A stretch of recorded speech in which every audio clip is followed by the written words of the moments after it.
Welcome to the Northern Outcast Outdoors podcast, The Outcast. Powered by A&F Custom Calls, Veteran Innovative Products. All right. Cough real quick. Let it out. Just let it out. All right, boys and squirrels. So we are back again for episode number 9. And Chucky was busting my balls last week about starting to get some turkey content rolling. I'm trying to track down some turkey guys, and the first guy that came to mind was who we got on the line right now, Cameron, the self-proclaimed Gobfather himself. How's it going, my man? Man, it's going good. And been out looking for them this morning already. So That's awesome. How many states do you normally hunt, like, in a year? I saw you hit, like, a bunch of northeastern states here. Yeah. So last year I did, I think it was, if you include the fall as well, but the spring I usually hit 10 or 11, and then I'll hit 2 or 3 in the fall typically. Okay. Wow. Where are you based out of? I'm in Tennessee, so it's actually a pretty good home base to get around a bunch of states because I'm kind of in the middle. Yeah, that's like a perfect location. It really is, yeah. How many different species have you gotten so far? So I've gotten all the United States species, I haven't, other than the Goulds, but there's not many Goulds in the U.S., but I've done a Grand Slam. Wow, okay. And yeah, I've got one Grand Slam, and I should, this year, if all works out like it's supposed to and the turkeys cooperate, I might get a single season Grand Slam. It'd be pretty cool. That'd be unreal. Wow. That'd be something to talk about. Yeah. I saw on your Instagram page you said, too, you're chasing the World Slam without decoys. Is that like... Yeah, so, it's the Super Slam, and so that's every state, in the United States that has turkeys. Alaska doesn't have any, but, Hawaii and the other 48 do. So That's insane. So that's the goal, is to do that. And yeah, I don't really prefer to use decoys. It's not that I don't hate on people that do use them, and I got friends that's how they hunt. That's what they like to do. And some people enjoy that, but just for me, that's not how I like to hunt. And it's just not for me. So I wouldn't like turkey hunting as much if I did use decoys, I don't think, for my style. And that's all comes down to personal preference. Oh, right on. So you're more of a run and gun type. Yeah, for me, the fun in it is the calling and him answering and the vocals, and then having to hide yourself so that he doesn't, he has to come looking for you, and he's curious, and that right there is the hunt for me. Oh, that's the best part. Hearing something actually answering to you is pretty cool. You're talking to a freaking bird. It's pretty sweet. It's straight Dr. Doolittle out there. It's pretty awesome. So, going back, I guess, what really got you into turkey hunting? What kind of made that your thing? Because it seems like all you post is turkey stuff, which that's awesome. But yeah, that's where my brain is year round. But I heard them gobble, and that was it. It changed me. I don't know what it was. I don't know why it happened that way. My life would probably be a lot easier, and I'd probably have more money and a lot more friends if I didn't like it so much. But it just, when I saw that turkey come in the first ever time I saw it, when he came in strutting behind all his hens and gobbled in my face, I just can't not chase that. I can't. It's just impossible for me not to go after him now. So it's just hard love to beat it. that. It's hard to beat that experience and the adrenaline rush that comes with it. Yeah, that half a minute or whatever that you actually see him and he's right there 20 yards and he just gobbles right in your face. Whole earth feels like it's shaking. Yeah, there's nothing like it. For me, there's nothing like it. I know the elk hunters and deer hunters and all of that, but for me, there ain't nothing like a turkey gobbling in your face right there. And that drumming sound, that gets my bones shaking. Not even my outside's shaking. My whole self's shaking at that point. I know that first, real crispy morning, we hunt in the Allegheny National Forest up our way, and You get on those hillsides on those real cold mornings and you just hear everything light up. That's just like insane to me. Yeah. It makes the hair on the back of my neck stand up even talking about it. Yeah, I mean, heck, just spring is such a cool time to be in the woods anyway. I mean, even if you take the turkey out of it, it's just everything's coming back to life. It's flowers are all over the. I mean, it's a cool time to be out. Oh, absolutely. Uh-oh. Why'd that do that? Oh no, the spring's by far our favorite. I can't speak for everybody, but hunting turkeys is like kind of our new favorite thing, I guess, like as a group. Yeah, and y'all are in Pennsylvania? Yeah, Western PA. Nice. Well, y'all, a lot of turkey heritage up there in Pennsylvania. A lot of good callers up there. Oh yeah, for sure. I mean, the guy that I learned how to hunt from, I mean, he's been hunting them since like the 60s.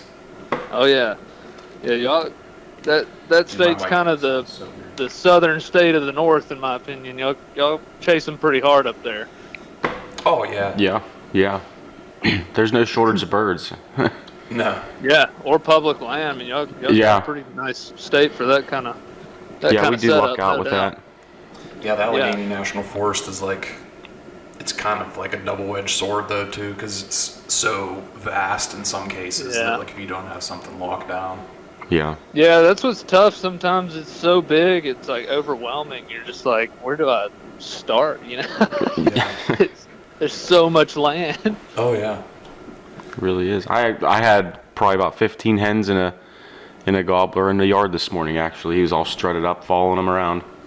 Oh man, I wish I'd have seen that. They're here in Tennessee. I think we're in for last year opening day. It was leaves were already on the trees. They were absolutely ripping it, and I mean they were pretty good ways into the breeding cycle. So people just destroyed them right off the bat. And I think this year it's still winter here. I mean they're not even. The gobblers hadn't even thought twice about the women, at least around the ones I'm watching. Yeah, this is actually the first one that I've seen with hens, which kind of threw me off a little bit. Other than there's a piece of property right down the road from me that have a bunch of them, and they're always together. It doesn't matter when. It seems like they never separate, but it's just kind of cool to see them strutting up already. And yeah, well they're not strutting here at all. I mean, I've seen 6-8 gobblers together. They're just pecking around, and the hens will be in the next field. And they're not even thinking about them yet. And I found a ton of sign and stuff this morning. Didn't hear any gobbling. It's beautiful here, but they're just not doing it yet. So I'm probably going to catch up on some sleep for another couple days before I try it again. It sounds like your season down there is kind of how ours was last year. We had that first week of May snow 3 of the 5 days, and they were kind of goofy, like you said. Yeah. Well, we'll see how it goes this year. I think it's going to be a little more difficult early compared to some other years. I mean, you never know. They might start ripping it up tomorrow or something. I don't know, but they're not doing it yet. When does your season start? So we crank up this year on April 4th, and so it's always the Saturday nearest April 1st. You guys are a full month before we do. Yeah. It's stupid. Yeah. Y'all are, was it May 1 through 31 for Pennsylvania? Yeah. Yeah. So y'all, there's a lot of turkeys up there in May. I'm sure. I imagine that's pretty good timing for y'all. But we get like we're April catching 4th. the tail end of everything. Like by like the second week, they're completely done with their breeding cycle, and they're like off that pattern. You know what I mean? Like I don't know. It's weird. If you don't catch it early, sometimes you don't catch it at all. Yeah, that's interesting. A lot of states are moving towards later seasons now because there's, I don't know if y'all have heard of Mike Chamberlain, the wild turkey doc, but research is kind of showing that killing them too early can really be a problem. So yeah, that's kind of been the science or I guess the reasoning behind Pennsylvania is they said that that's the thing too with us hunting till noon. I don't know how your guys' is down there, but our first 2 weeks you can only hunt till noon because they say that the hens are back on the nest then, so you're less likely to interfere with a gobbler trying to breed a hen. Yeah, we're all day, and that till noon and no hunting on Sunday deal is the bane of a traveling turkey hunter. I can tell you that much. I hate those laws, but maybe they have good reasoning behind it. Yeah, I guess I can understand it in a way, but at the same time, it's like, God dang, 11 comes around, and you're like, okay, we only got an hour to go. We got to make something happen, and then it usually happens at like 11:58, 11:59, and they start coming in. So it's yeah. There's we had that in New Hampshire. I think they closed at noon when we were up there. And I had called one up. My buddy missed him at about 11:50. oh, jeez. Like, dang, we just about had him. That's the heartbreaker right there. Yeah, right at the bell. Right at the bell, and then it doesn't work. Yep. So do what? y'all do any? Go ahead. No, go ahead. I was gonna say, do y'all do any fall hunting? I know Pennsylvania, there's actually pretty good heritage of fall turkey hunting up there. I don't necessarily. Usually just because I'm in deer mode, so I got the bow in hand and I'm in the tree stand. But I mean, I would never hesitate if they came to me. Yeah. They're actually trying to get rid of our fall season up here. I think they did, or is that getting voted on? I saw I don't know if they did or or a couple counties or something. Yeah, to be honest, I couldn't tell you the last time I went out in the fall and said I'm hunting fall turkey. Yeah. Though either too. So. Yeah, I've kind of got into it the past couple of years because it's pretty nice to go out there and hunt. And nobody else cares about them at that time, so you kind of got it to yourself. And the deer hunters you meet will be like, "Oh yeah, they walked right by here this morning." I'm like, "Okay, thank you." Yeah, I just recently got into turkey hunting. I think this will be my third year. Oh, nice. Getting into it, so it's all new to me, and I'm still in the learning phases as well. But fortunately, I've had pretty good luck the first 2 years. I've had a couple good dudes to take you out. Yeah. Yeah. Well, it's one of those things. I've taken some people or been with people on their first hunt. That happens. They get to see the whole show, and then they can't get enough of it for the rest of their life. It's like they're just hooked, And then there's other people you take them, they see it, and they go pick him up, and they're like, "Oh, that was cool. Yeah. I think we'll go fishing tomorrow." Yeah. It just doesn't do it for them, and I'm like, "Do you understand what you just saw? Like, oh my god." Yep. Yeah, my first turkey experience and actually getting a kill was probably they charged my best hunt ever in anything, deer, waterfowl. I mean, we had 3 very, very good gobblers charge into the decoy, and we doubled up. We doubled up, and it was for the first time. I don't know how many times you double up in a career of turkey hunting, but for the first time, it was a pretty damn cool experience. Yeah, it kind of ruined you a little bit. I think that would have ruined me if that was my first experience. Yeah, and then I went out the next morning and shot another one. So I was like, I bigger. got 2 in like 14 hours. It was. Man, it's the easiest thing ever. It was pretty cool, and like talking about it. Easier than going to the store and buying them. Yeah, right. Honestly, walk out in the yard and kill them. Yep, it was. It just worked. It just worked out. I mean, the first day they played the script perfect, and then the second time we had to work for them, but they put on a show, and it was pretty neat. They were gobbling their heads off and fighting, and it was something to see. I get to see you reload to shoot it again too at that last one. Yeah, I shot it 4 times. I had it 4 times. Hey, let them fly, man. Yeah. He ain't gonna fall if you don't shoot. Yeah, I didn't have the right choke set up, and my first shot was probably like 30 yards, so I clipped him, and then the second shot I put him down, and then the third shot I missed him and had to walk up to him, and he was getting ready to run away again, so I had to end it. But yeah, well. Oh well, what are you gonna do? It still do. tasted good. Oh, heck yeah. Actually, I saw you posted that recipe for those gyros the other day. I actually wrote that down. I'm probably going to try that this year. That looked incredible. Oh my gosh. My wife just requested them again. We were doing grocery shopping for the week. She's like, "Can we do those again?" I was like, "Yeah, we can do those again." Because I've done them with deer and turkey now. That'd be good with deer. Oh my gosh, it's so good. You don't have to use the tenderloin or backstrap off your deer. You can use some of that other meat, off his ham or something if you want to. and it tastes just as good. So, and then with the turkey, I did it with the thighs. And, most folks just they don't cut use the the thighs. breast out like it's a duck and chunk him off in the ditch and head on. And I've started. I mean, the leg meat for me, I like the leg and thigh meat just as much as anything. It's delicious. It's just tougher. Oh, it's so much you got tougher. to work on it a little more, but it's good. You have to do that this year. You got to cook it. And that I don't know if you watched the video, but that Jacquard thing I bought. Anybody that deer turkey hunts, oh my gosh, that thing is a must-have for the wild game chef. It's like this thing you press down. It's got like a bunch of little teeny weeny blades, and you press it down and it like punches through to tenderize the meat. Oh, no way. They're bad.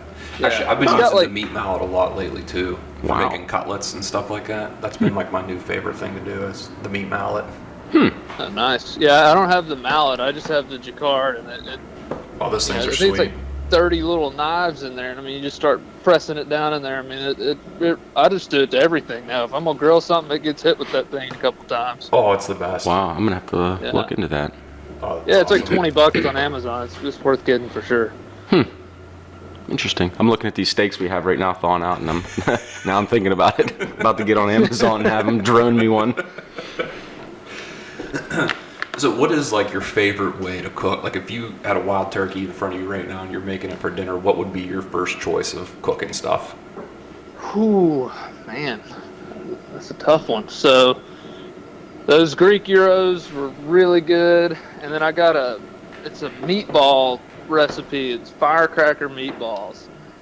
And that one, yeah, that one right there is pretty tough to beat. We have that one like every other week, so you're gonna have to send me that one when we get off. Yeah, I was gonna say you're gonna have to send that our way. You mix up like a sauce with like some siracha and honey and sour cream and all this stuff and make this sauce, and then you cook these meatballs, and then you just like sriracha.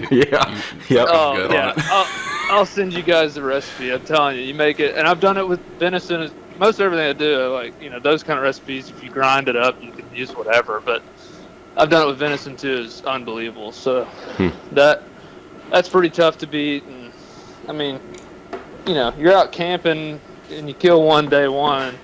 I mean, nothing tastes better to me than when you're sitting around a campfire that night cooking the gobbler you shot that morning, just frying him up in the pan. I mean, that'd be hard to beat. We actually usually do it on the rod. Like the same marinade we put our deer meat in, like if we were making deer on the rod, like deer cubes, we would put the turkey in the same thing. That's how my grandpa always used to do it. I still do it that way. The steak seasoning on it, for whatever reason, that Montreal seasoning on turkey on the grill is incredible. Wild turkey, not regular turkey. Montreal's the ticket, man. That stuff's good on everything. Oh yeah. I know a few guys that just do nuggets out of it. Yeah, they'll just cut it up and throw it in the fryer and make some nuggets. Yeah, you can do it. I mean, it's a really versatile meat. I mean, basically, for the breast meat, if you have a chicken recipe that you love, just do it with a turkey breast. So you can do it. It just maybe cook it a little less because it might dry out a little quicker. But it's so lean. There definitely adds some oil You can to basically do it with all kind of stuff. I mean, I've made Indian dishes and all kind of stuff. I know I put one of my recipes in the NWTF contest this past year. They had a wild game contest, and it got 4th. So, no shit. No way. Wow. Yeah, it was pretty good. It's a biryani recipe, which is like I think it's in like the Middle East. I don't even know where, but it's like a rice dish with all this other crap in it. And speaking my language there. It was good, man. It was an Uber driver we had. He's from Pakistan or something. And I was like, man, what's your favorite food in Pakistan? And he's like, oh, biryani. And I was like, well, heck, I'm gonna make it with a turkey. And it was good. That's awesome. That's so funny. Yeah, seriously, that's where I got the idea. I was From like, the Uber. do that with a turkey. I got the freezer full of them, so we're gonna figure this deal out. Is that mostly what's in your freezer is turkey meat? Yeah, I got supplies are starting to thin out a little bit, which is good because we're about to crank back up. But Yep. we eat turkey at least once a week, if not twice, all year. So it's a staple here. And then I had a fellow come up here and he shot 2 bucks and gave me all the meat off them. I let him hunt our place because that's the best way to get deer meat. Yeah, that was the bomb. He had it quartered up and everything. So I got 2 deer in the freezer too. So we got that. And then got some ducks, and we went out to Kansas, shot some quail, and I got a freezer full of stuff. We don't really buy meat anymore. That's the way to do it. Yeah, that's what I'm trying to go after. Yeah, I mean you can't beat it. I mean, you go kill it and then you clean it and cook it yourself. It's a pretty rewarding way to eat, and it's so much can't get healthier any for you healthier too. than that. Yeah, I mean, there's no hormones, none of that crazy shit in them at all. It's all natural. Doesn't have 3 heads and weighs 60 pounds on its 3rd day of life. These freaking chickens these people are putting out. I mean, you see these chicken breasts at the store, like the size of a gobbler breast that I kill. I'm like, they're bigger than my what dog. kind of chicken? Yeah, like this thing's crazy. Chicken hawks. Yeah, I'd hate to run across this joker. Kick my ass. Yeah. They'd go like the chicken on Family Guy or something. This thing running around. Just punching the shit out of everybody. That's what they're growing out there, Tyson. I don't know what they're up to, but. Oh man, did you keep a tally last year of how many birds you actually got, like on the year?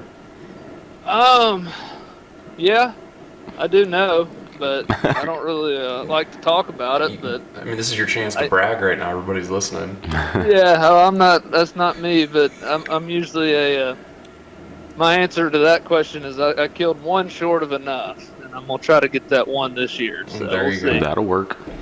So what is your plan this upcoming season as far as where you're headed? Like, do you have states marked on the calendar that you're going? Man, I had an Excel document that I had created that had me lined out every day, and I mean it was beautiful. And then I had this big wrench got thrown in my plans, but it was a good thing. This year, so I'll just tell you what the current plan is. This year, so March 20th, I'll be in Georgia for the weekend. And then the next weekend, I'll be in Alabama. I've killed in both of those states, but they opened before Tennessee, and I want to hunt more than Tennessee has to offer. So, and I think I've killed in every state that opens before Tennessee at this point. So there's nowhere for me to go to get new. But after those 2, I'll come home to Tennessee, hunt for 2 days, and then I'm going down to Florida and hunting, get Osceola hopefully. Oh man. And then when I get back from that, I'll be home for 2 days. And this is what's nuts is I drew a tag for Nevada, which is like hitting the lottery for turkey hunters because there's 5 non-resident tags for the whole state. What? Wow. 5. So, you did hit the lottery. Yeah, that's what literally it was a lottery process, but I got one of them. So I mean, the only other way to kill one out there is you can pay a landowner to buy you like a landowner permit, and you can buy it off him. A lot of folks do that to get their Nevada turkey, but I wanted to do it like legit. Yeah. Now, So I actually. Go ahead. Will you spend more time there now that you drew that, or will you just do a normal couple days, or? No, I got a 1-way flight to Nevada. When I kill the turkey, I'll get a 1-way back. Yep, I got you. I'm there till Rio hits the dust because I'm not leaving there. I mean, it might take me another decade to get that tag again. Yeah, you ain't kidding. You ain't kidding on that. I mean, you're gonna be hunting in the desert out there. I mean, for real, the desert. The thing is, I figure it can't be that hard to kill it because there's like 10 trees. So if I go look under each one, figure out which one he's roosting in. I mean, that's what I keep. We'll see. I mean, they might whoop the soup out of me, but I mean, there's literally like the place I'm hunting. There's like 3 cottonwood groves, and I'm like, okay. If he roosts in one of them, I bet that afternoon he's going to come back to that one. Yeah. I bet I can sit there and kill him if I don't get him right off the roost that morning. But we'll see how it goes. It's going to be an adventure for sure. But that's so cool. Assuming that doesn't just eat up too much time because I limited vacation days and things like that. But assuming I don't have to take off like weeks to kill a Nevada turkey. Then I'll come home and I'm going to Virginia and Maryland after that. And then I'll be home hunting in Tennessee for a while after that. Finally, hopefully kill some Tennessee turkeys and then late season in May, I'm going to Iowa, Montana, and Wyoming that's the plan there. And then I got a family vacation I got to go to, and then I'm flying back a day early from that, and I'm landing in Memphis, and my car will already be there packed up and ready to rock. When I hit the dirt in Memphis, I'll cut out and go to Michigan for 3 days. Dude, you're living a life, my man. Yeah, that sounds like a great spring right there. Not much sleep, man, because, everybody I tell that kind of schedule to is like, oh, my God, I wish I could take off work that much, and da-da-da. And I'm like, man, I get 10 days off per year. That's what I get. I mean, I think that's pretty standard. So Yeah. It's not like I'm over here taking off 30 days to go hunt. I get 10 days, and so I do a lot of 3 and 4 day weekends for these states. Yeah, people don't realize the actual work that goes into hunting. It's not just going out there and hunting. It's the scouting and travel time and money that goes into everything. They don't see that picture of it. Well, the sacrifice too, that getting that money saved up and committing to that and all that other stuff too. Yeah, and then I got a wife, and it's time I could be spending with her. I mean, there's a lot of sacrifice there, and people just don't realize that. They see you out there hunting, one day while they're at work, and they're all like, man, this guy's got, whatever, privileged dude over here, and he's got all this time. I wish I had it. Like, you do. We both came into this world, not a thing on us, and we got 24 hours every day. So however you want to use it, go for it. But I mean, to be fair too, even if you were hunting at home and grinding for a week, those would be some sleepless, tiresome days too. I mean, I know like the first week of the season I take off every year, and I hit it hard. By like Thursday I'm cooked every year, no matter what. I mean, if you're getting up at 3 and doing the full grind, I mean, you get just as tired, no doubt. Oh yeah, it's kind of weird. About halfway through the season, it's like your body just finally is like quits fighting you on it. It's just like, all right, it becomes routine. This is the new normal. And, you start just not even remembering anything. You don't know. Like you're like, what state am I driving to again? Oh yeah. Yep. I get like that just going to and from work for a week. I'm like, where am I going again? Oh, like 3 weeks after the season ends, I'll think back to a gobbler that I probably should have killed, and I'll be like, man, that was really stupid what I did. Like, if I had my real brain on me at the time, I'd have killed him. But my gosh, I don't know what I was thinking. Oh yeah, I'm sure like compounding, like doing dumbass stuff, like I know how it affects me mentally. Like I start doing, more dumb shit. Like, you know what I mean? You get in that like mental state. Up. I can't even imagine, like traveling 3 states and then like about the 3rd state, you're like, dude, I need to just like take 12 hours and like detox mentally before, I do like walk off a mountainside or something insane, Yeah. No, that's how it is. I mean, like last year, for instance, Minnesota, I was done for the year. I mean, I told everybody I was done. I just couldn't stand it. The weather was perfect up there in Minnesota for their last 2 days of the season. And so that Friday night, I got off work at 5. I already had my camo sitting at the office with me. Put it on, boots on, everything. Put my vest and gun in the car, and I drove to Minnesota. And I got there at 4 in the morning. And got out of the car, hiked up the mountain, hooted, 2 or 3 birds gobbled, went and killed one at 7:30, put him in the car, and headed home. Stone cold killer. Perfect. Stone cold. 23-hour round trip, just swinging by to go get a turkey and come home. That's incredible. I mean, that's like a pretty epic story. I'm not even gonna lie. Yeah. It was epic, and I wish I could say I made it home Saturday, but I got back about to St. Louis, and I was like, if I don't pull off right now, I'm done. Like I'm crashing and dying because I'm like droopy headed. My eyes are like eyelids are slowly coming down. Yep, I know that feeling. I pulled off at a BP and just crashed for like 4 hours.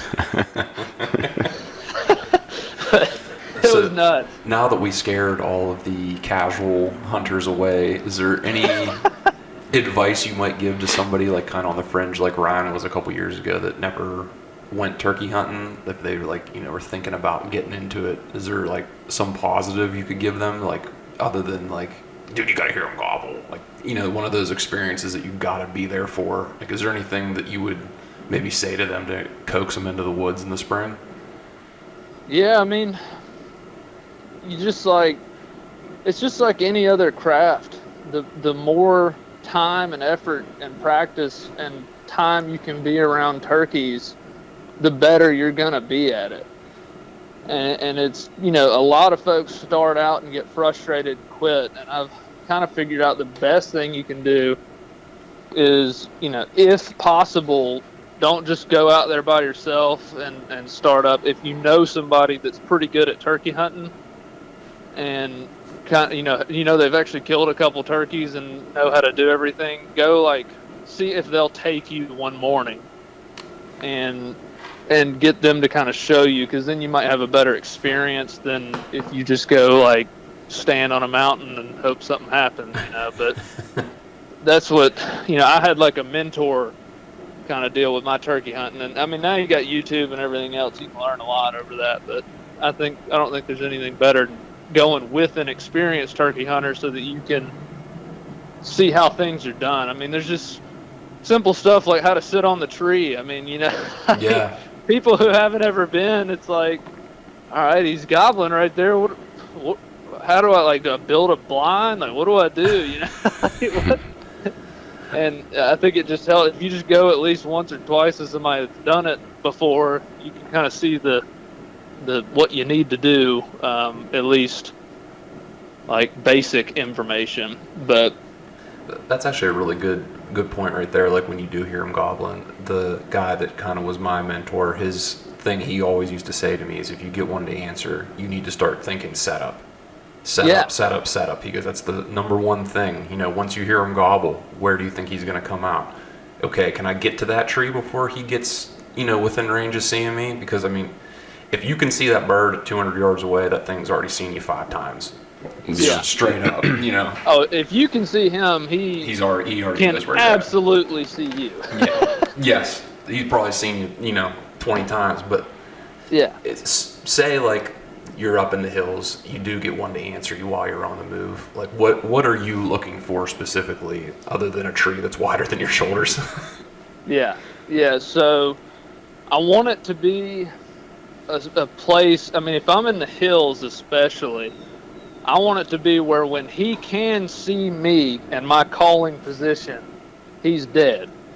Like when in those hills like that, a gobbler, especially a smart one, his favorite thing to do is come up behind a ridge, and then he'll just peek that head over and look. Mm-hmm. And if he doesn't see her, if you're hunting like I am with no decoys, that's why I'm saying this. But if you have decoys, then you can set up a lot differently. But with my strategy, he's going to peek over the top, and you better kill him. Yeah. If he doesn't see her sitting there, he's gone. Yeah. And you won't even know it. So it with topography, you got to set up in a way where if there's a roll in a hill, between you and him, you want to be able to shoot that roll, but you don't want to be sitting 2 yards from it. I want to be about 25 yards from where when he has to peek over, he's perfect for, the pattern of my gun to open up a little bit and kill him.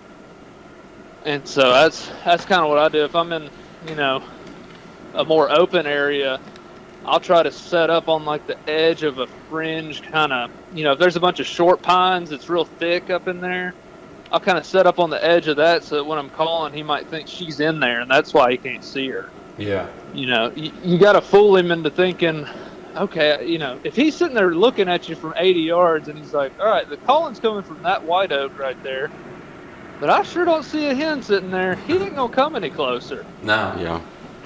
I mean, he isn't going to do it. So you got to figure out a way to fool him into thinking, oh, she must be over the back side of that rise, or oh, she's up in those pines, or she's in that briar thicket. That's why I can't see her. I better go over there and see what's going on. She's sounding good to me. And then you kill him. And that's the other thing, too, I don't think a lot of people know, is like you're going against their natural instinct. The gobbler gobbles and the hens come to him. It's usually not the other way around, how you're tricking him to come into you, which I guess gives you a disadvantage right off the bat, too. Yeah, I mean, no doubt. That's the way it was meant to be. So that's what happens, and he's used to those hens coming to him. So when you do catch him in that moment where he's like, "My girls are gone," he's frantically looking around. And you say, "Oh my gosh!" And then you slip in there and he hears you yelping, and he's just like, "Oh, there's one of them. I better go catch up with her before she gets gone too." And that's what you want. But I heard this little fact from actually a couple people the last couple years, and I'm interested to get your take on it. Mm-hmm. I've heard that if one's henned up, like if you see him out there, whatever, he's with his little group of hens, if he's answering you, they say at some point during that day, he will come past that tree where he heard you call from. Yeah. Is that like a thing that like you can say like that's actually like happened before? Because I've been curious about that. Oh yeah, no doubt. It depends. Like if you can stick it out long enough. Yeah, if it's open in day, and they're not really breeding all that heavy, and the hens aren't laying nests, they're kind of on that front end. Here in Tennessee, at least, maybe not, because he might be with those hens all day long. Then, daylight to dark, he's with hens. But there's a point, here it's kind of mid to late April where those hens at 9:30, 10 o'clock in the morning, they're going to lay a nest. And he's strutting there, and he's got 10 hens with him, and he's just living life, he's really loving things. And then all of a sudden he turns around, shows them his fan, he turns the other way, and then he looks over his shoulder, and they're all gone. And when that happens, he's going to remember you were over there calling, all morning, this hen that he hadn't been with, and he's going to be like, I wonder if I go over there and start drumming, by that tree where she was, I wonder if she'll come over there to me. And he'll come back to it. I mean, the first turkey I ever shot with my mentor that taught me everything I know and more. I mean, that dude will forget more about turkeys than I ever learned. But the first turkey flew down in front of us. I mean, it's the first time I ever heard him gobble. The whole thing, he's calling, turkey's gobbling. And he's assembled this big harem of hens. I mean, he probably had 30 hens with him. And went quiet. And my mentor, he said, well, we can either sit here and take a nap and you shoot him at 9:30 or 10 o'clock, or we can go try to find another one and then we can come back and kill him at 10. And I was like, well, let's go find another one. If we don't find one, then sure, I'm all for killing him at 10. I didn't know what he was talking about. And we go on this big escapade. We go wading all these sloughs. We don't find anything else. I swear, we get set down at 10 o'clock. He hits the call once. That turkey answered 60 yards out in front of us and came right in. Wow. Shit. I mean, it was clockwork. So, yeah, that is not a myth. I mean, it's not going to be 100%. There's nothing 100% in turkey hunting. But no.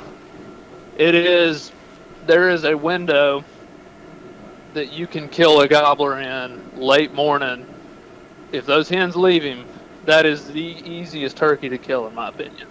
No kidding. Because I mean, if you get one at 10 o'clock and he answers you twice, you better sit down. For sure. That lunch rush, that's what I always call it. Like I always get one at 11 o'clock. Of course, right before you got to quit. Mm-hmm. It seems like it's always when they answer. Yeah, see, that sucks for y'all. You got to quit. A lot of folks. My personal opinion in the afternoon hunting, y'all don't get to do it, at least early season, I know, but a lot of folks will go home and eat lunch and take a big long nap, and they just go hunt the roost, that afternoon kind of thing. I'd rather hunt from noon till 3. I mean, I've killed I don't know how many turkeys in that time period, because from 10 to 2 about you can get him alone. Yeah. The hens will be sitting on the nest, and they'll actually gobble good and stuff that time. But by about 3 or 4 o'clock, those last 2 hours of daylight, all he's worried about is getting some food in his belly and finding his girls and getting back up in the tree, And they seem less responsive late to me than they do.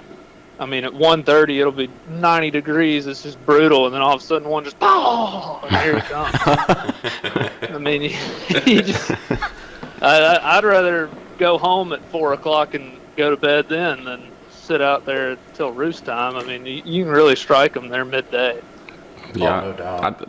Our beginning season, since we started, we have to end at noon. That would be like the perfect time to do these tactics that you're talking about too, because it's late in the breeding season, and how you're saying from 10 to 2 is like the money hours, and we're done at noon. Yeah. So it's hard to actually do those tactics. The beginning of the season anyway, but it seems like that time period is like the perfect time to do it, and we can't do it. Yeah, I don't know how many times I've gone out just like to scout, like in the afternoon, like, yeah, let me see if I can find a different spot out here, and they're gobbling their fucking heads off out there. Like for all afternoon. Yeah, I mean that's definitely a thing, because I mean, if I hear, let's say it's a really good morning, I hear 4 or 5 turkeys gobbling on the limb. If I'm still nothing's flopping by 10 o'clock, I go prospecting around to see who lost their hens, kind of thing. You know? Yeah. And I'll be like, well, he was gobbling over there, and it sounded like he went off this way, when he hit the ground. And I'll go kind of to where he went and call around in there, and if he's, he doesn't answer, all right, well, gobbler number 2 over here went that way, so let's go see what he's up to. And you do that enough, I'm telling you, if he only answers you once, sometimes those will fool you, because usually he's on the tallest mountain out there. Mm-hmm. He'll answer you one time, you climb up it, and you're sweating your nuts off, and you get up there, and you're just like, all right, I'm going to kill this joker. And then you call, and you never hear him again for the rest of the day. I mean, he just quits the world. I mean, he just disappeared, dug a hole, and went in. He's 3 mountains away by the time you made it up to the top of yours. Yeah. And then you climb off of it, and you get all mad, and then he gobbles one time while you're about to the truck. Mm-hmm. That's about how that works. But if you call and he answers you, and I mean he answers you, that's the whole deal for me. Is he didn't gobble at a crow, he didn't gobble at an owl, he didn't gobble at a woodpecker, he gobbled on my 3rd out of 5 yelps. He cut right in me. He when they're cutting you off to me. Yeah, that's a shit. That Gets is me the turkey going. you kill. Yeah. So what would be like your standard, I guess, theory on calling? Like when you go in the woods, and you're like, okay, I really don't know where anything's at, still in the roost, what's your sequence of calling? Like what are you usually your go-to, I guess, pattern? Yeah, so I guess, right off the roost, first thing I'm doing is I'm just standing as silent as I can be. And I'm on, I'm in a good listening point. If I have no idea, where turkeys are, I'm at a point where I can hear a lot of ground. I'm not sitting in the bottom of a creek where it's running right next to me or something. I'm up top where I can hear good, and trying to be very still. And you kind of, it's like, when you get on an airplane, you can kind of clear your ears out, like keep them from popping. You kind of can do that, and it helps your hearing a little bit. You clear your, I think it's called the Eustachian tubes, if you want to get technical. Oh, jeez. Write that But down. you kind of Write that down. We're going to put that in the video notes. you kind of like swallow in the back of your throat, and you can feel it kind of clear your ears out. So you do that, and then you sit there, and you're just listening in total silence to try to hear something. And if, the owls are going nuts and crows and you don't hear anything, then I'll start owling, myself to try to raise a gobble. And, if that doesn't work, I'll crow some. If that doesn't work, I might even coyote howl. Every now and then that'll get them. But, I'm doing anything I can to get him to gobble without me having to make a hen call first. And that's just because I don't want him to know my position until I'm ready for him to know my position. Yeah. right. And so you get him to gobble, say he gobbles finally, and you're like, all right, there he is. And I'll slip in there, that's going to be really dependent on how early or late it is, how many leaves are on the trees. But I'm going to get as close as I think I can physically get to that turkey without bumping him, and then I'm going to get one tree closer. And that's when I know I'm in there. Yeah. That right there's killed more turkeys than anything for me. Is a guy told me that years ago. He said, all right, get as close as you possibly can, and then go one more tree. And that right there, it's unbelievable. All those ones that hang up on you all of a sudden are hanging up right inside gun range. Yeah. I last year ran into a time where if I would have went one more tree, I would have had a shot in that bird, unless I miss, which I'm very good at that. But I would have had him. Yeah, no, I'm telling you, I'll literally, like, I've caught myself, I'll sit down, and then I'll be like, all right, I should go to that this tree. is the spot. And then I'll be like, I need to get one tree closer. Yep. And Always, no matter, always. like, literally, like, using my toenails and fingernails to crawl across the leaves, you know, getting up there and finally get to that next tree, you know. But I'm telling you, that's right there's killed a bunch of turkeys for me. And so I'll do that, and then here I'll grab a little diaphragm call right here and kind of tell you what I do. Oh, we're getting a live. Live feed, This is man. this is another first. This is 2 weeks in a row we get some firsts. So, you know, if he's in the tree and I'm sitting there with him, and I mean, there's so many, I can't even tell you how many variables there would be to this, but if, you know, I hear hens with him, that's going to change things. If it's whatever, you know, that kind of thing. But let's just say you think it's just you and him. Okay. And he's up there in the tree, and so, I mean, you don't want to just like, all right, I sat down. You don't want to just go nuts. Like you want you want to ease things into here. Like that, you don't want to sound like the girl that, you know, is just wanting anybody. You want to be a little coy, a little shy with him, make him, you know, interested in you. And you know, you know. So I'll kind of. Just a little poppy there. I don't think we're picking it up. Hang on, try to turn you up. There it is. I mean, I want it to where, like, he thinks he might have heard me. I don't want him knowing, like, oh, there's a hen. I want him to think, like, ooh, was that a girl? You know, right there? So you're not going for the slate. You're going straight to the diaphragm. I do. I mean, I'll Or use is it all just a kind of preference? calls, but I usually go with the diaphragm right off the bat. I mean, that's what I've killed most of my turkeys with, and I have a glass call that I use, but that's what I use at 10 o'clock when I'm ridge to ridge looking prospecting. I'll tap on that thing, you know, it has that shrill. Oh, that shit carries. You know, those glass and crystal calls. That's what that cadence is so high. I mean, it'll strike one. But anyway, that's what I'll kind of do with that, and then, you know, depending on how close I am, I really like to I carry a real turkey wing with me, and if I can, you know, so I'll do that little number. If he doesn't answer that, I'll try to pull one answer for him on the limb. You know, and he'll hopefully he'll gobble at that. So if he answers that, I know, all right, he knows where I am. You know, we're good. And we're then good. that's it. Then you just shut up and let him. Yeah, we're in the house. He knows where I am. I know where he is. I'm in the bedroom. He's in the kitchen. You know, he knows where we are. And so, if you keep calling to him, and that was when I was young, my favorite thing to do was to make turkeys gobble. You know, and I'd sit there, pop, pop, pop, pop, pop. I mean, he'll just go. You know, he's gobbling. You're loving it.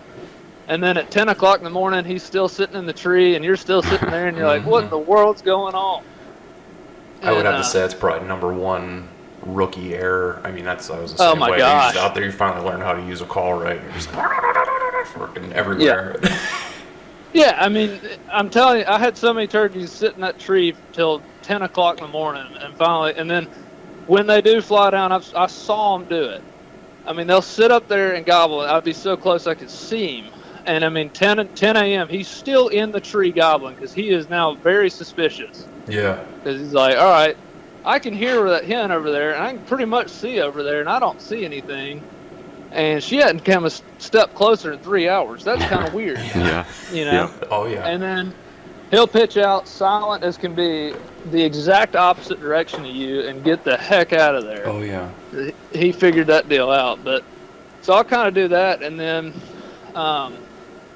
let's say he pitches down over there where he is, and he gobbles a couple times on the ground. I'll take that real wing out of, you know, obviously if he can't see me, and I'll kind of, I'll hit it on my leg and fly down. A little fly down. Oh, yeah. We did that last year too, but we used a hat. Yeah. Yeah, the hat works just as good. I mean, you can even just beat your hand on a limb or whatever, you know. You can make it sound like a turkey fly down pretty easy, but do that number, and then I'll usually just kind of go into a routine of like, I'm over here. I'm really content where I am. Like, I'm just so happy with where I am. There's food here, and I'm eating. And, you know, I kind of called to him a little bit, like, if you want to come join me, you can, but I'm good here, you know. Yeah. I don't want to come to you, buddy. I'm happy. I got acorns right here, you know. And that way you kind of, like you said earlier, the hen's supposed to go to him. I'm kind of trying to say, like, well, I really like where I am. You should come over here. Yeah. And then you kill him, because you can kind of just be around, scratching the leaves, do all kind.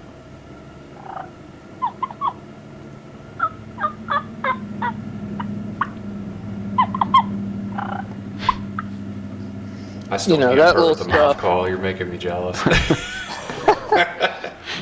I can't do any of it, so. Well, it takes the best practice you can do, and you know, keep your sanity and keep those around you from hating you. Is And then the throw it truck in on your the way to car. work. Yeah, Yep. I got all mine in the truck right now, actually. yeah. So anyway, I'll just kind of do that number, and if I can pull one answer from him on the limb, I'm done till he flies down, and then kind of take his temperature. If he's gobbling hard, I'll hit him a couple of times, get him to answer me 3-4 times, and then kill him. If he's just gobbling every now and then and he answers me once on the ground, then we'll see what happens, you know. And don't want to be over pressure on him, but you just got to read what kind of turkey you're dealing with. I actually heard this from, I think it was Ranella. I hate quoting him because he's a nerd, but he was actually talking to Joe Rogan, I think it was, when they were hunting in California, and he was talking about calling. He's like, you kind of want to call to them like you're talking to them. Like, if your wife sticks her head out the window into the backyard and you're out there and screams at you, you're not going to want to go in there. But if she's like, hey, honey, you know, like, that's kind of the way he described it. And I was like, you know, that makes a lot of fucking sense, actually, if you think about it like that. Yeah. You know, like you said, you want to kind of, hey, come over here. Like, you kind of want to like, mentally put that in your somehow. I don't know how to explain it until you actually, like, kind of do it, but, like, that demeanor. Yeah. I mean, it's a weird thing, but, like, you know, you're a full-grown man, and your goal is to try to become a female turkey. Yes. Like Yes. that's kind of weird, but that's what the goal is. And you, like, I try to just mentally be like, all right, if I was a hen sitting here, what would she be doing? Okay, there's some acorns next to me. I'd probably be eating on those. You know, I'll scratch around in that. And, you know, you literally are trying to be a turkey. Yeah. And talk to him like that. Be the hen. Yeah. And a lot of people don't realize that, all right, when you call, like when you yelp on your call, what is like the best thing that can happen? He's going to answer you. He gobbles, right? Yeah. Okay. What do you, in his mind, when he gobbles, what do you think the best thing that can happen for him? You come to him. He hears a hen. Yeah. So a lot of people, it's yup, yup, yup, come on, silence. I mean, he just answered you, and you just, you know, you just asked him on a date. He said yes, and then you just said nothing back. And you closed the door. Yeah, and then you just hung the phone up. I mean, right there. I mean, how weird is that? That is true for sure. So, what if you went yup, yup, yup, and he went cool, and you went pop, pop, pop, yup, yup, yup, yup. You know, like, will you go on a date with me? Yes, I'd love to. All right, I might get in the sack with you after, like right after it. You know, that right there is a lot better than hanging up on him. Yeah. That's true, though. I mean, it makes sense. I think it makes perfect sense. It does. If you put it in human terms, it makes a lot more sense. Yeah, that's kind of when I heard that, I was like, I mean, that was the first I heard that, you know, specific analogy, and I was like, that makes a lot of fucking sense, actually. Like, you want to think about it like that. Like, Yeah. You don't want to go to someone that's, like, screaming at the top of their lungs, you know, unless, you know, whatever, you're, like, on the top of a mountain. Obviously, you're calling as loud as you can to try to find something, but, Yeah. like, when he's 20 yards away, like... Yeah. He's right there, and you're just, hey, nice to meet you! Get over here! Hit you with the Dominatrix scorpion. or something. Get He's over like, here. I'm getting out of here. This one's crazy. Some of them are into that. Yeah, that's the 2-year-olds come charge. Yeah, The freaks come He's in. like, I'm into it. I'm into this. he got like 2 little curly pubes sticking out of his chest, like an inch long. He's like, I don't care what she sounds like. I'm in. I don't know how many times I've had that happen though, where get one Jake come in and you think you see him like just like at the edge of your vision, and then you look over and then you think you see him again in a completely different spot, and then one will gobble completely behind you and you're like, is that the same bird? And there's like 4 little bastards back there just like completely wreaking havoc on you. I don't know how many times that has happened to me when I've called them in like that and they come in like a little herd and just like mind fuck you for an hour.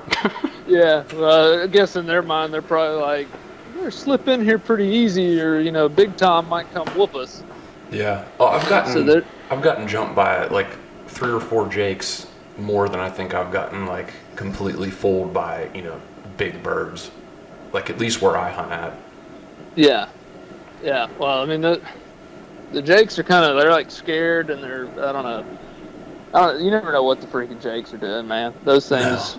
No. I don't know what happens between Jake years to Longbeard years, but there's traumatic stuff, and he gets really wise really quick. Because it is like unbelievable to me when you fool with a Jake and you're like, okay, this thing is stupid. Like, these really are not smart birds. And then fast forward one more spring, and this thing just whoops the soup out of you day in and day out for weeks. Yeah.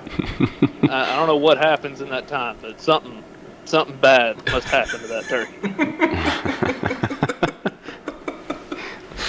Oh, man.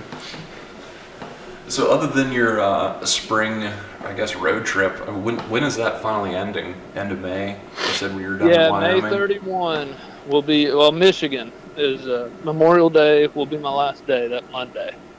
That's awesome. Up in Michigan. So that'll be it. So I'll start March 20th and finish it out May 31. Well, if you're getting any free time the first week of May and you're coming up through PA, come up to the I was just A&F. I'll be up there somewhere. I was just gonna say, you have any plans of coming up here? Yeah, that's my big week. That's my big vacation for the year. Yeah, well, you've heard my call now, so if you hear it on the next ridge over, just be like, hey, Kevin, come on. Yeah, if you hear, like the fat girl call on the other boat, you'll know that's me. Hey, some of them are into that too, so it'll work for you. I play a drunk 7 very well. Like 9 a.m., I play it very well. That'll get him every time. You want the one that's like kind of big but low self-esteem. That's me. Oh Lord. Yeah. Well, I haven't done Pennsylvania yet, but I'll be up there one of these years. I don't think it'll be in the cards this year, but it might be next year. Well, if you're planning on it, man, just let us know, because we'll gladly put you up here, man, for sure. Sweet. Yeah, I'd love to come hang out with you guys. Maybe record live. Yeah, I know Chucky. Chucky was more excited about getting some turkey guys on here than he ended up having some plans. He's one of our other members, but his camp and my camp are like pretty close-ish together. I mean, within I think 10 miles of each other, but we hunt the same general vicinity up there. And man, he got a freaking chonger last year in the snow up there. Mm-hmm. Absolute brute. That's awesome. In the snow. It was May, I think it was May. Because I think Cinco de Mayo was on Thursday, May 5th. I think he got it on May 7th, and we got like 3 inches of snow overnight. Oh, yeah. It was insane. I was hunting in Vermont that day, actually. It's probably even worse up there. Oh, my gosh. My fingers literally felt like they were splitting like a hot dog that's been in the microwave too long. It was insane. It literally was brutal. I remember Wednesday, I think Wednesday, whatever day Cinco de Mayo was, because I remember we got Coronas or something, whatever the hell that day was. It was May 5th. Yeah, then that night, I remember it was like 70 degrees during the day, and then I remember standing outside, and it dropped to like almost, I think like 30, and then by the time the sun came out, it was like 22 degrees out when I got in my truck the next morning. Like, it was absolutely insane. Yeah, there's no need for that. Yeah, it was very good. I'm about sick and tired of this. Man, will get you. I'm tired of this cold weather. Yeah, it was like 19 degrees this morning when we got up, I think. Yeah, it was like low 30s here, so a little better. But for y'all, that's probably a heat wave. But for here, it's pretty yeah, you ain't kidding. It was just 40 the other day, and I was sweating. Out there It in the was. white beater. Yeah. Yep. Yeah. Well, we're just at about an hour here. I don't know if you want to kind of give us the rundown of where we can find you at. I think you have a podcast too, or were you just on one? Yeah, we do a podcast called the Turkey Hunter Podcast, and that's basically just so I can do what we're doing right here and talk about turkeys more, which I always am down to do. But so the Turkey Hunter Podcast, we have a website, theturkeyhunterpodcast.com, or you can listen to it on Apple Podcasts or Spotify or whatever. And then if you want to kind of keep up with my travels and see some pictures taken from an iPhone, I mean, I'm no professional photographer, but if you want to see some cheap iPhone photography of the dude's turkeys, then the Gobfather 49 is my Instagram handle. I'm still jealous that you thought of that first.